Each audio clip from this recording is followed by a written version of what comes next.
Singer Chinmayi గురించి ప్రత్యేకంగా చెప్పాల్సిన పని లేదు. సింగర్‌గానే కాకుండా డబ్బింగ్ ఆర్టిస్ట్‌గా కూడా చిన్మయికి మంచి గుర్తింపు ఉంది. ముఖ్యంగా హీరోయిన్ సమంతకు చిన్మయి ఇచ్చిన డబ్బింగ్‌తోనే ఆమె స్టార్ హీరోయిన్‌గా మారిందంటే అతిశయోక్తి కాదు. ఇదే సమయంలో చిన్మయి సైతం తన వ్యక్తిగత వ్యాఖ్యలతో నిత్యం వివాదాలతో సావాసం చేస్తూ ఉంటుంది. లైంగిక వేధింపుల గురించి చిన్మయి పెద్ద పోరాటమే చేస్తోంది. అత్యాచారాలు, లైంగిక వేధింపుల గురించి మొదట స్పందించే సెలబ్రిటీ చిన్మయినే.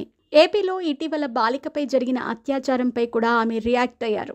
ఇదిలా ఉంటే ఇటీవల చిన్మయి అనసూయపై పరోక్షంగా కామెంట్స్ చేశారు. అనసూయ ఓ షోలో చిన్నపిల్లలతో లిప్ లాక్ పెట్టించుకున్న వీడియో వైరల్గా మారింది.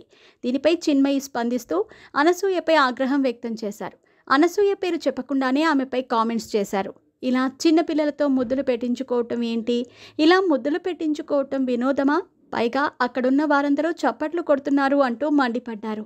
పిల్లల ద్వారా ఇలాంటివి చేయటం వారిపై తీవ్రమైనటువంటి ప్రభావాన్ని చూపిస్తాయంటూ చిన్మయి మండిపడ్డారు.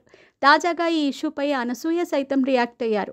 చిన్నపిల్లలతో ఇలాంటి షోలు చేయటం ఎంటర్టైన్మెంట్ అని కొందరు భావిస్తారు, మరికొందరు భావించరు.